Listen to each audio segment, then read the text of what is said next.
అంటే మన VAT, excise ఈ 2-3 మాత్రమే రాష్ట్ర ప్రభుత్వాలకు వదిలిపెట్టి ఈ జిఎస్టీని తీసుకురావడం, దాంట్లో సగం సెంట్రల్ జిఎస్టీ, స్టేట్ జిఎస్టీ ఈ రకమైనటువంటి దీంట్లో చేస్తే ఆ రోజు ఉన్నటువంటి పరిస్థితిలో మనకు ఈ 65.5 లక్షల మంది మాత్రమే ఈ జిఎస్టీ ట్యాక్స్ అప్పటివరకు పెట్టినప్పుడు వాళ్ళు ఉండే.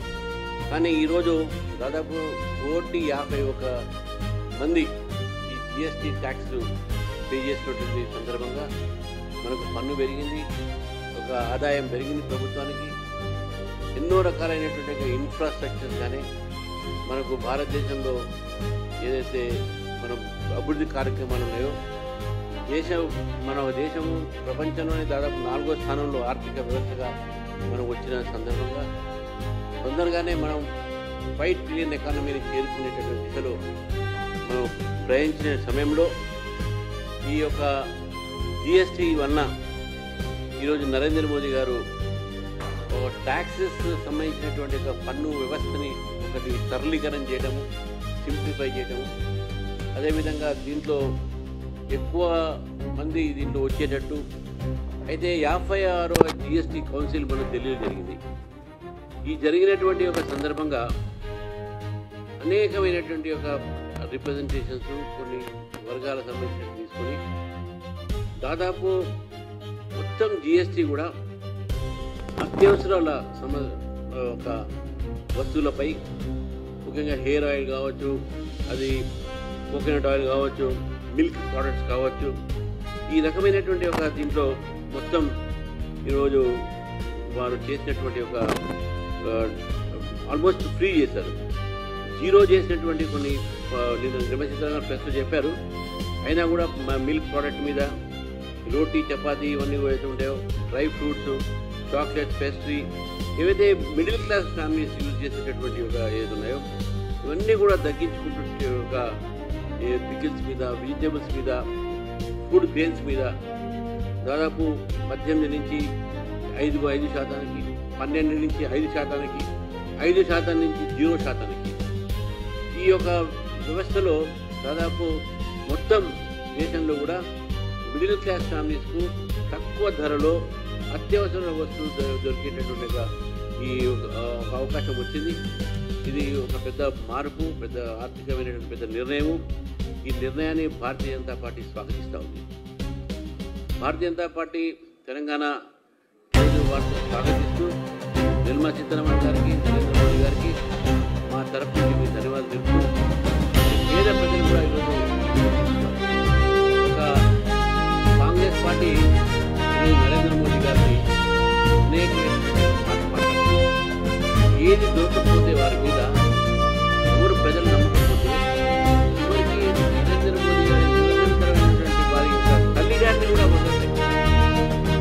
ఎక్కడో చనిపోయినటువంటి తల్లిగారిని కూడా చూసేసి వారి మీద మాట్లాడేటువంటి చేసే మాటలు ఉన్నాయో ఈరోజు దేశ ప్రజలందరూ నరేంద్ర మోదీ గారు ఆ తల్లికి ఏ తల్లి అయితే నరేంద్ర మోదీ గారు ఈ వ్యక్తిని భారతదేశంలో జన్మించిందో ఆ నరేంద్ర మోదీ గారికి నేను ఇక్కడి భారతీయ జనతా పార్టీ, మహిళా మోర్చా, యువ మోర్చా, మా భారతీయ జనతా పార్టీ, బీసీ మోర్చా, ఎస్సీ మోర్చా, ఎస్టీ మోర్చా, కిసాన్ మోర్చా అందరినీ కూడా నేను రిక్వెస్ట్ చేస్తాను. మీ మండలాల్లో కూడా నరేంద్ర మోదీ గారికి జిఎస్టీ తగ్గించి రైతులకు, విద్యార్థులకు అందరికీ కూడా మహిళలకు, పిల్లలకు, మధ్యవర్తి తరగతులకు ఈ ఊరట ఇచ్చినందుకు పండుగ సమయంలో బతుకమ్మ, అదేవిధంగా దీపాలు రాబోతాం. మరి ఇప్పుడు రకరకాలైనటువంటి మనకు పండుగల సందర్భంగా వినాయక చవితి, నవరాత్రి సందర్భంగా ఇది ప్రకటించినందుకు అందరూ కూడా పాలాభిషేకం చేయాలి. రేపు కూడా కోరుతాం. ఇది భారతీయ జనతా పార్టీగా నిర్ణయించడం జరిగింది. మీరు మా మోర్చా వాళ్ళందరూ కూడా కార్యకర్తలు అందరూ కూడా రేపు నుంచి కార్యక్రమం.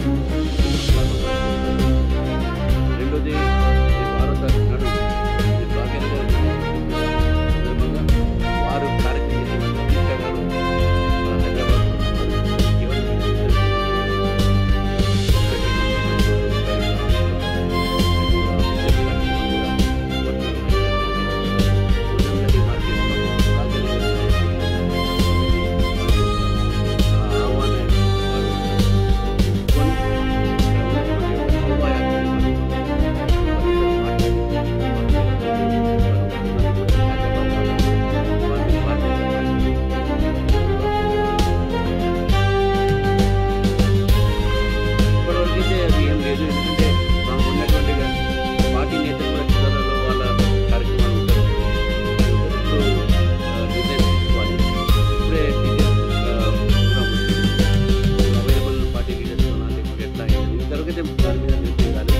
డెఫినెట్గా పార్టీ లీడర్లు ఎయిర్పోర్ట్లోనూ కలవడం జరుగుతుంది. ఏ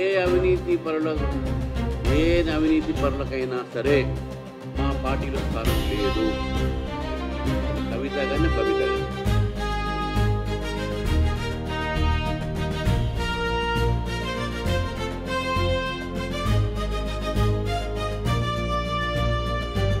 ఏమండి జిఎస్టీ కేంద్ర ప్రభుత్వానికి జిఎస్టీ నరేంద్ర మోదీ గారి ప్రభుత్వం తీసుకొని ఈరోజు చాలా వర్గాలకు ఊరట వచ్చింది. ధరలు తగ్గుతున్నాయి, అత్యవసర ధరలు తగ్గుతున్నాయి. కూరలు, నూనె, పాలు, సామాగ్రి ఇవన్నీ కూడా తక్కువ ధరలు వస్తున్నాయి. ఒక మంచి నిర్ణయం ఇది. అంటే ప్రపంచంలో టారిఫ్, మన యుఎస్ టారిఫ్ పెట్టిన తర్వాత చాలామందికి ఒక భయం వేసింది. ఇక భారతదేశంలో ఏమవుతుందో, రేట్లు పెరుగుతాయో, అమెరికా ట్యాక్స్ చేస్తుందో. మేము అమెరికా మీద, రష్యా మీద డిపెండ్ అయ్యే దేశం కాదు. ఇది స్వాభిమానంతో ఆత్మనిర్భర భారత్, ఆత్మనిర్భర వికసిత్ భారత్. మీరు ఏ టారిఫ్ పెట్టినా మా రేటు మేము తగ్గించుకుంటున్నాం. ఆ ధైర్యం ఏ దేశం, ఏ ప్రపంచంలో ఏ దేశానికి లేదు.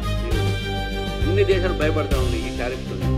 కానీ మేము మాత్రం తగ్గించి ఈరోజు భారత ప్రభుత్వం ఈరోజు made in India, make in India అనేటటువంటి కాన్సెప్ట్ని ముందు తీసుకొచ్చి 28% నుంచి దాదాపు 18% దాకా జిఎస్టీని మేము తగ్గించడం. చాలా ప్రోడక్ట్లు 12 నుంచి 5 తీసుకొని 5% ఉన్నటువంటి జిఎస్టీని 0% చేసాం. ఈ ధైర్యము కేవలం మోదీ గారి యొక్క ప్రభుత్వానికి ఉంది. దీంతో ప్రజలకు మంచి జరుగుతుంది చెప్పేసి అందరూ కూడా భావిస్తాను. రెండో విషయం ఏంటంటే, మీరు చెప్పినట్టు ఆ జిఎస్టీ సంబంధించినటువంటి ఒక ప్రపంచం మొత్తంలో కూడా ఏ ప్రభుత్వం అయితే జిఎస్టీ ఇంట్రడ్యూస్ చేసిందో నెక్స్ట్ ఎలక్షన్స్ యూరోప్లో అనేక దేశాల్లో ఆ ప్రభుత్వం రాలేదు. కానీ భారతదేశంలో జిఎస్టీ 1 నేషన్ 1 ట్యాక్స్ పెట్టిన తర్వాత 2 సార్లు ప్రభుత్వంలో వచ్చింది భారతదేశం తప్పటి ఎన్డీఏగా.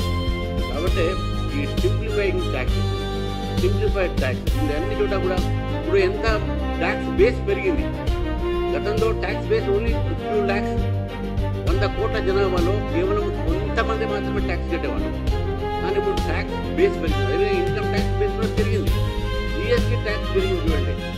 గత 2018 నుంచి ఇప్పటి వరకు 66 లక్షల నుంచి 1,50,00,000 దాకా పెరిగింది.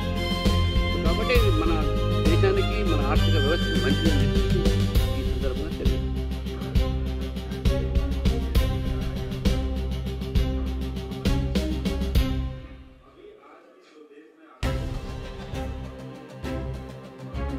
अब उनका दिमाग उस समय गब्बर नहीं गोबर था. मैं वही देखूंगा. कभी भी हो दूर दृष्टि से देश के बारे में सोचना चाहिए. देश के हित में जो करेगा काम उसको मिलेगा इनाम. और इनाम देश की जनता ने मोदी जी को दिया है 3 बार आज देश को सत्ता में लाने के लिए. तो मैं यही समझता हूँ कि जो विपक्ष है ये सोच नहीं सकती है. हालांकि कांग्रेस पार्टी विपक्ष जो है उस समय 2014 से पहले जो सत्ता में थी, हम विपक्ष में थे. उस समय जीएसटी का जो अंकुरार्पण किया था, जीएसटी के बारे में जो लाना चाहती थी वो कांग्रेस सरकार थी. वो ला नहीं सकी, हम ला के बताए. वो कैसे बोल सकते हैं, कैसे विरोध कर सकते हैं? 2 जीप ले रहना चाहिए किसी को, एक ही बात पे उनको रहना चाहिए. ये जो है इनकी हिपोक्रेसी, अपोजिशन की हिपोक्रेसी थी कि जीएसटी को उन्होंने किया. आज जीएसटी दुनिया में सबसे बड़ा, आज भारत देश में जो टैक्स सिस्टम है सबसे ज़्यादा रेवेन्यू भारत को आ रहा है और इसमें कोई भी इसको इनकार नहीं कर सकता.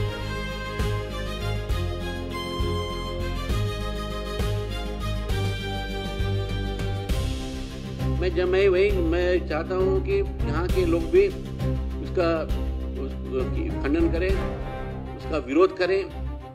बिहार में उन्होंने बात किया, उसने बंद तो किया है, लेकिन हम गौरव करते हैं माता जी का, मोदी जी का, माता जी का. और इसलिए हम जो है वो माँ को गाली देंगे, लेकिन जिस माँ ने मोदी जी को जन्म दिया है और जिस मोदी ने आज देश की जनता के लिए इतना बड़ा आज राहत दी है जीएसटी के नाम पर, उनको हम कल जो है दूध से उनका अभिषेक करेंगे.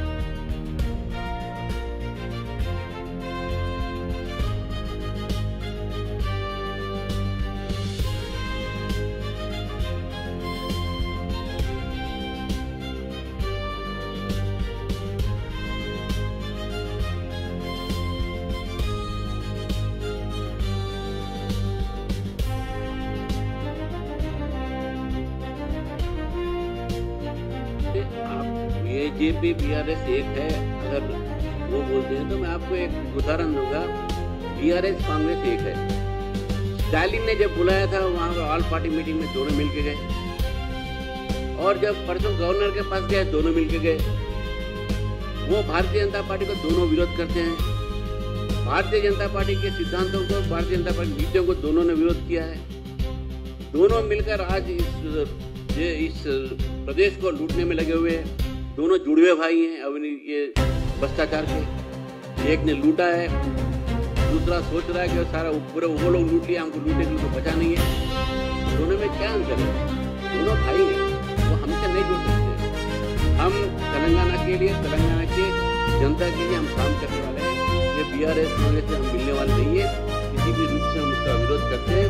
और ये जो है आज उनके परिवार में जो भी आज हो रहा है, ये जो है भ्रष्टाचार से जो कमाया गया जो पैसा है उसको बंटवारे में, तो बांटने में उनके बीच में आए हुए विवेक का एक स्वरूप है।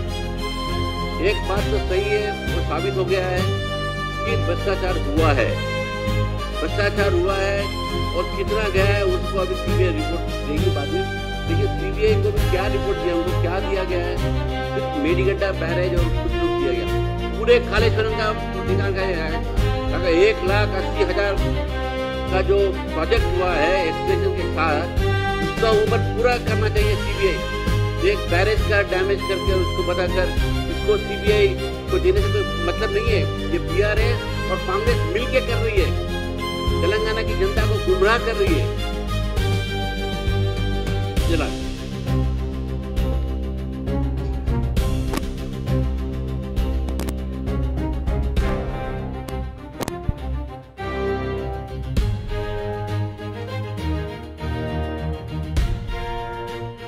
ఆమె గురించి నేను మాట్లాడే అవసరం లేదు. నేను స్టేట్ ప్రెసిడెంట్ని. నేను చెప్పిన వాళ్ళ కుటుంబంలో కూడా నడుస్తుంది. అంతేకాని ఆమె చెప్పిన స్టేట్మెంట్లకు మీరు రియాక్షన్ అవుతుంటే పెద్ద రియాక్షన్ మీరు నాకైతే నేనైతే రియాక్ట్ కావాల్సిన అవసరం లేదు. అన్నీ రియాక్షన్ చాలామంది చేస్తుంటారు. మీరు కూడా సీరియస్ తీసుకోండి.